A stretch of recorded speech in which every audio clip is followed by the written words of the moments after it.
Kalian sedang menyaksikan Live Factory by Rens Records dan Bahtera Ide. Sehat? Alhamdulillah. Ini Gundam Barbados.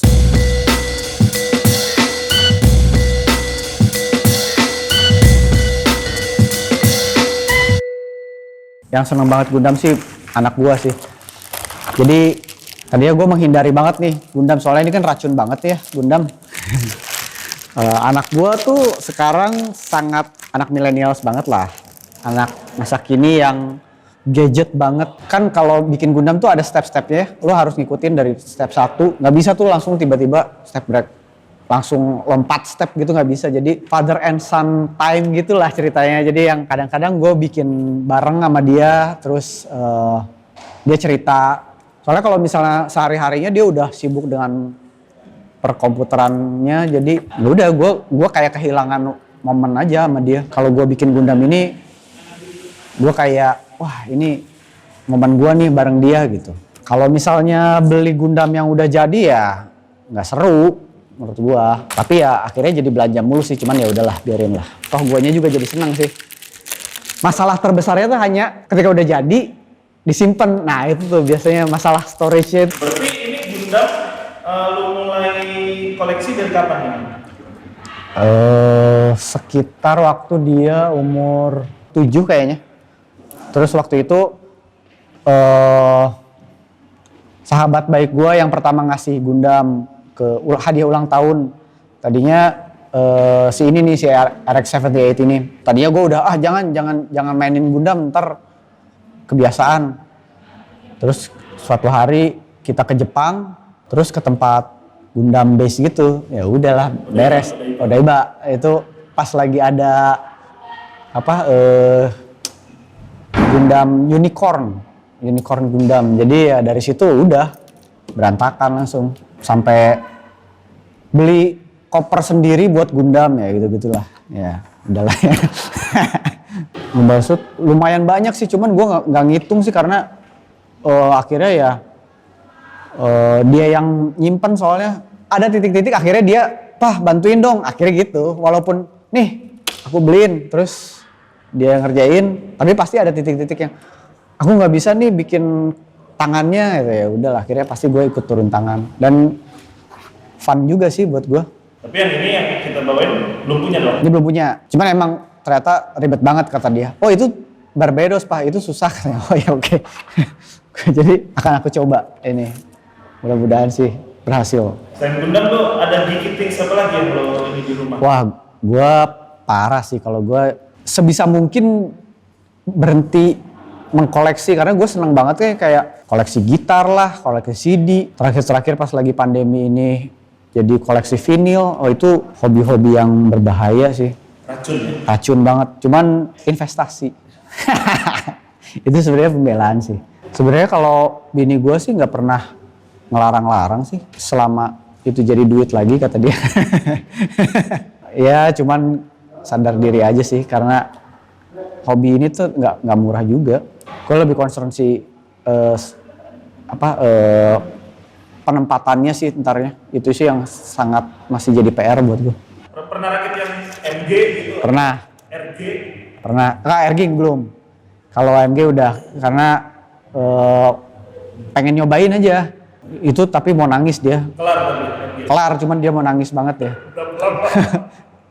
3 hari itu. Parah itu. MG tuh ya? Belum. Dia sampai gini. Aku menyesal. Mungkin ada mesin juga kan kalau nggak dikelarin. Iya, kan kayak ada puzzle yang nggak beres gitu loh, tau nggak? Jadi ya akhirnya gue pas lagi dia tidur gue tetap lanjutin. Sekarang kan udah makin gede anak gue, jadi ketika gue membantu gitu tuh kayak wah ada bokap gue yang nge-backup gue ya, kayak gitu-gitu lah. Gue sih sangat bersyukur bisa ketemu ini ya, karena kebetulan gue punya band yang udah established dan udah punya tempat di beberapa venue gitu. Cuman gue tuh sangat kepikiran kalau untuk band-band baru gimana ya tempat mereka ya. Nah ini mungkin jadi salah satu alternatif yang sangat bagus banget sih. Tiap minggu ribuan lagu rilis. Apalagi ada pandemi gini, lagu lu tuh bersaing dengan ribuan lagu lain. Bukannya kita nggak pede dengan karya sendiri, cuman biasanya kan kalau udah rilis harusnya ada propaganda lain yang biasanya yang manggung ya. Nah, mungkin ini bisa jadi jalan keluar sih buat band-band baru atau band yang udah lama juga untuk promo lagu barunya. Ya ini bagus banget sih.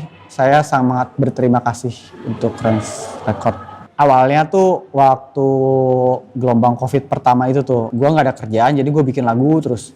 Nah, terus waktu 2020 itu Moka udah rilis album kan. Tapi gue nggak mungkin berhenti bikin lagu lah, karena ya nggak ada kerjaan gitu pasti ya udahlah. Waktunya lebih banyak di rumah. Pas lagi gue ngajuin lagu lagi, si manajemen bilang, gila lu ini masih ngantri nih rilisan yang belum rilis juga, masa mau ditambah lagi, ini mau sampai kapan ngantrinya gitu. Akhirnya gue bilang ya udah deh kalau gitu atas nama gue aja ya, gue bilang atas nama Riko Prayitno. Oh ya udah, pertama itu tuh Lingkaran bersama Iki kan, karena ya teman-teman di Bintaro lah. Waktu itu mentok tuh, aduh ini lagu itu tuh emang harus jamming, tapi kita waktu itu nggak waktunya tidak memungkinkan untuk jamming. Jadi yaudah yang pertama bisa bikin apa, yang terima kasih deh. Ya udah kita bikin terima kasih. Terus ketika angka COVID udah rada turun, baru kita jamming sama Indra. Terbentuklah lagu Lingkaran itu. Nah si Lingkaran itu, jadi gue bikin sebuah cerita fiktif bahwa gue kayaknya nggak bisa nih terus-terusan di dunia ini gitu. Jadi gue harus melanglang buana. Gue di situ sebagai kapten gitu, ceritanya kapten pesawat, terus ada Maca itu teknisi, terus co-pilotnya ada Iki, terus ada Indra jadi droid gitu ceritanya kan. Kalau cerita-cerita science fiction selalu ada tuh. Nah jadi droid. Terus sebenarnya si Koyan tuh karena guanya kesusahan juga akhirnya main bass. Ya udahlah gue kayak ngajak itu aja deh. Awalnya tuh gue yang main bass, cuman kosong banget kayaknya. Ya ceritanya sebenarnya ya berputar-putar di kehidupan gue, cuman gue translate jadi kayak perjalanan luar angkasa. Kalau misalnya dulu ya selama pandemi ini kan nggak ada kerjaan, jadi gue dengerin lagu-lagu ini. Gue ngerasa band-band sekarang teh serius-serius banget ya gitu. Kayak nggak ada rasa funnya ya. Jadi gue mau nyoba rasa anak kecil yang polos gitu, yang bercerita. Gue tuh pengen bikin yang kayak gitu sebenarnya. Ya gue tahu sih itu bener atau enggak, cuman ya cobain aja. Ini kayak kritik kali ya. Ngeband tuh nggak harus keren, yang penting fun aja sih menurut gue. Kadang-kadang ngeband aja. Ketika kulturnya lagi kesini ya semuanya kesini. Tadi kan konsep proyeknya secara keseluruhan, tapi untuk lagu-lagunya sendiri, lu emang khusus mendedikasikan turunan dari cerita yang tadi lu bayangkan, gambarkan, atau proses kreatif buatan yang lagu sendiri sebenarnya masih seperti lu yang sebelum-sebelumnya ya? Yang di Mokai. Lu mau tulis apa ya lu tulis gitu gimana? Kalau ini sih udah ada pagernya ya, jadi lebih enak gitu. Ya namanya juga perjalanan, ntar ada mungkin di perjalanan ada yang butuh bantuan kayak gitu-gitu. Jadi gue udah punya tuh, kalau misalnya biasanya ketika perjalanan itu tuh selalu ada orang yang butuh bantuan, selalu ada yang berpapasan. Jadi gue udah ada kisi-kisinya, gue harus bikin lagu yang kayak gini. Itu kayak pagar-pagarnya gue sih, yang memudahkan untuk gue bikin lagu. Kebiasaan kali ya, kebiasaan gue di band gue, jadi itu selalu terbawa. Sekarang tuh banyaknya emang art sih ya, banyak yang grafis gitu banyaknya. Cuman NFT musik ini emang baru, cuman masih masa depannya menurut gue menarik sih karena sekitar 23 tahun di industri ini gitu ya. Mau indie, mau major sekarang tuh semua sama-sama tiarap lah istilahnya. Jadi menurut gue harusnya nggak gini sih, kalau ngelihat perbandingan sama industri musik di luar. Logikanya ya kalau misalnya lu rilis single kita lempar ke digital stream gitu ya. Terus lu harus bersaing dengan ribuan lagu pada hari Jumat. Biasanya kan gitu ya, orang selalu ngincer hari Jumat. Biar dapat playlist misalnya gitu. Itu bikin single lu nggak ada value-nya menurut gua. Nah kalau misalnya lu mainnya berbagai platform lah ya. Lu main di NFT, main di digital stream. Lagu lu tuh jadi ada value-nya. Ya terserah sih kalau misalnya lu punya persepsi lain sama karya lu. Cuman kalau gue tuh ibaratnya nyekolahin anak. Nah, ketika misalnya gue nggak percaya sama instansinya, terus kayaknya sekolah ini muridnya kebanyakan sebenarnya, pasti anak gue nggak akan diperhatiin sih. Kalau gue sih gitu ya. Jadi ya gue mencari value-value lain. Ya salah satunya lewat NFT ini sebenarnya. Kalau gue, ya sekarang NFT overrated lah. Semua orang kayak lu mau kayak tren banget, lu masuk NFT aja sampai semua NFT. Cuman rata-rata orang nggak begitu ngerti soal konsep dasar NFT yang community based gitu. Menurut gua itu yang harus dipahami dari awal. Ya karena yang namanya di NFT kan itu lu tuh bukan siapa-siapa di situ. Lu tuh hanya orang biasa yang bermodalkan wallet doang. Jadi lu di sini orang terkenal, di dunia sana tuh ya lu nobody sebenarnya. Kalau misalnya lu mau ibaratnya jual koleksi lu, ya lu harus ikut shilling, ikut apa. Jadi lu harus ngikut si komunitasnya dan akhirnya ketika komunitasnya menerima lu, dia akan membantu lu dengan organik. Jadi kalau misalnya cuman ngebuang karya gitu sih, ya nggak begitu works ya menurut gua. Tapi ya koreksi gua kalau salah. Industri musik kan harus bertumpu pada ekosistem ya. Sekarang lu ngisi KTP pekerjaan musisi aja nggak bisa gitu. Jadi sebenarnya musisi itu belum diakui sama pemerintah menurut gua. Musisi mau bikin agunan KPR nggak bisa, lu harus pinjam perusahaan orang gitu. itu bukti bahwa musisi itu sebenarnya belum punya secara karir tuh belum diakui oleh negara. Walaupun bilang iya nih kita pro musisi kok, enggak sih menurut gua. Itu belum nyata menurut gua sih. Jadi ya musisinya juga harus bergerak. Nah itu masih banyak PR-nya. Ya kayak bayar royalti aja ya misalnya. Kemarin kan sempat rame-rame tuh di swalayan kalau masang lagu harus bayar royalti ke musisi, ke penciptanya. Itu kalau lihat komen-komen di bawahnya itu sedih banget sih. Gue bilang, kan itu promo. Anjir. Sekarang gue balikin lagi, emang gue mau promo di situ gitu. Sebenarnya kan kasta tertinggi itu dari pencipta lagunya gitu. Jadi kalau misalnya gue nggak mau promo di tempat yang dia bilang itu, ya nggak kejadian gitu. Berarti nggak dianggap aja sih kekuasaan penulis lagu tertinggi itu tuh nggak dianggap. Gue nggak tahu dia masuknya merintis atau enggak ya. Cuman gue tuh selagi senang dengerin Denisa, Putra Timur, Faye Risakota, single terakhirnya tuh gue suka. Denisa tuh well craft banget. Gue suka dia nulis lagunya tuh, wah kualitasnya mahal banget sih menurut gue, bagus banget. Terus kalau si Putra Timur, gue suka lagu-lagunya, apalagi albumnya yang Mahligai gue dengerin banget. Kalau si Faye Risakota itu yang Ecstasy, bagus lah itu, menurut gue itu kayak bukan produk lokal gitu kayaknya. Kalau Denisa, gue penasaran sih, dia belum pernah, mungkin ya, gue belum pernah lihat dia manggung kalau Denisa. Tapi kayaknya kalau misalnya dia main as a band gitu, kayaknya seru banget sih dia. tampilannya juga udah keren. Kalau kata gue jadi dia mau ngeband aja juga udah keren sih menurut gue.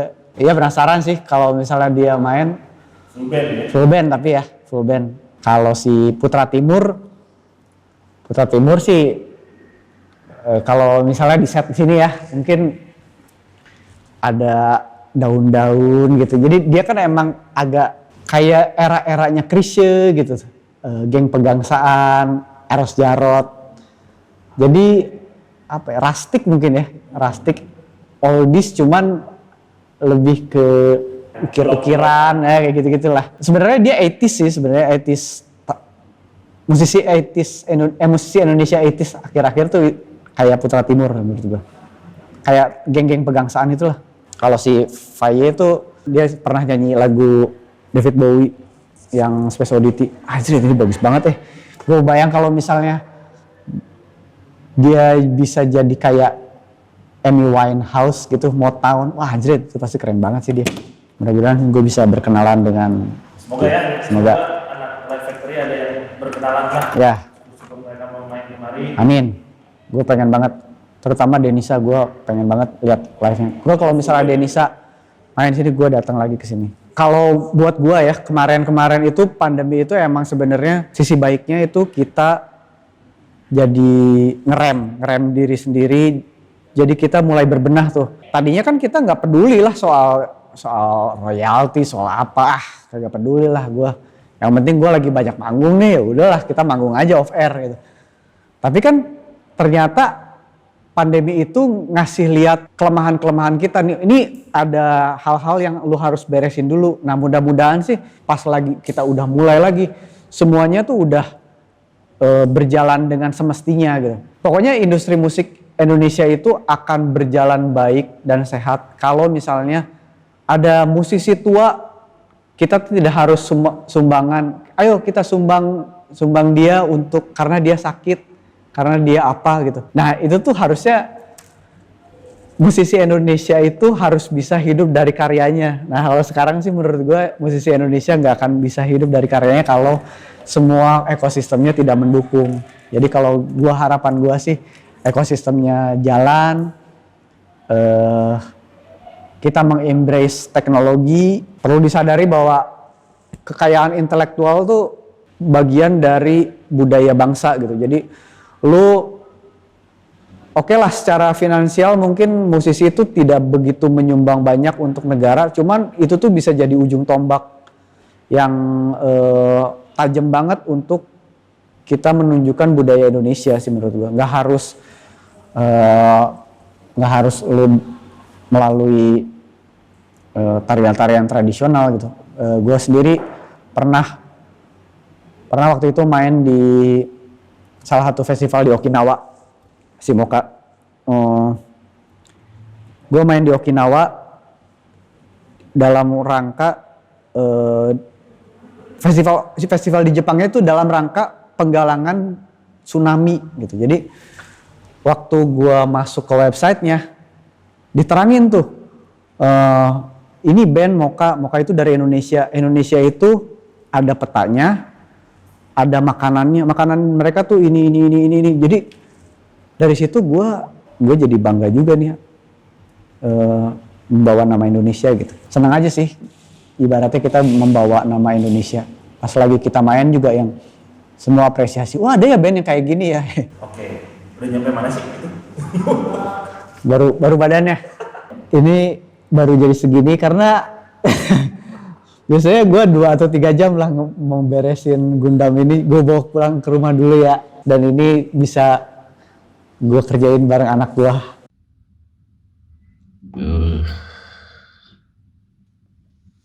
Keren nih.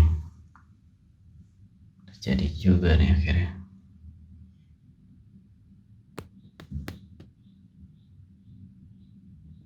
Saksikan Live Factory hanya di YouTube channel Rans Records.